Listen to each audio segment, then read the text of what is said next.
Le 19 décembre 1972 se concluait la mission Apollo 17.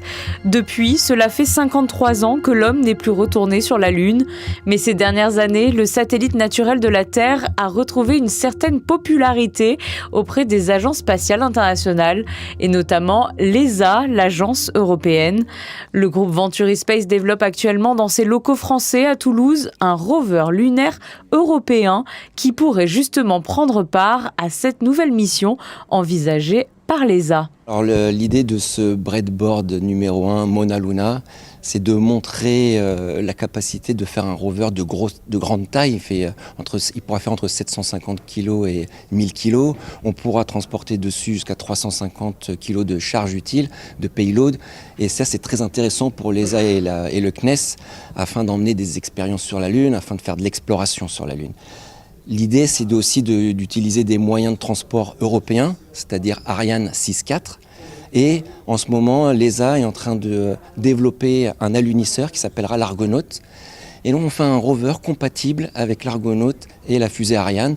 L'idée, c'est de se projeter aux alentours de 2029. Le rover Venturi est encore dans sa phase de développement, mais vient d'effectuer une importante série de tests dans le centre Luna à Cologne, en Allemagne. Il y a 700 mètres carrés de terrain qui simule le sol lunaire. Et c'est un sol très particulier, ce qu'on appelle la régolithe, qui est une poussière très très fine qu'on pourrait comparer à un ciment, c'est très très volatile.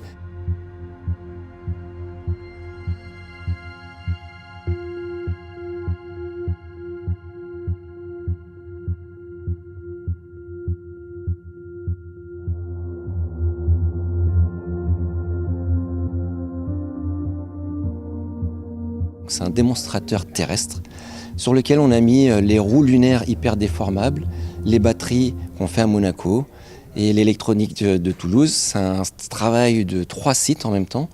Venturi Space aujourd'hui est composé de la Suisse, Monaco et Toulouse. Et on a pu, avec ce véhicule, montrer sa capacité de franchissement. On a creusé des cratères, en fait, comme sur la Lune. Et on est descendu dans le cratère, on est remonté du cratère, et ça fait des pentes de 30 degrés, ce qui est équivalent à 60%. Ce qui est énorme, en fait. Ça ressemble, après une bonne balade en montagne avec une bonne pente à franchir.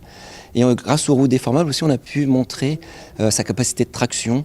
C'est-à-dire qu'on s'enfonce très peu dans la régolithe. Un premier succès pour Mauna Luna. Prochaine étape, un retour au centre de test de l'ESA dans le courant du premier semestre 2026 pour simuler l'égresse, la phase de descente de l'atterrisseur.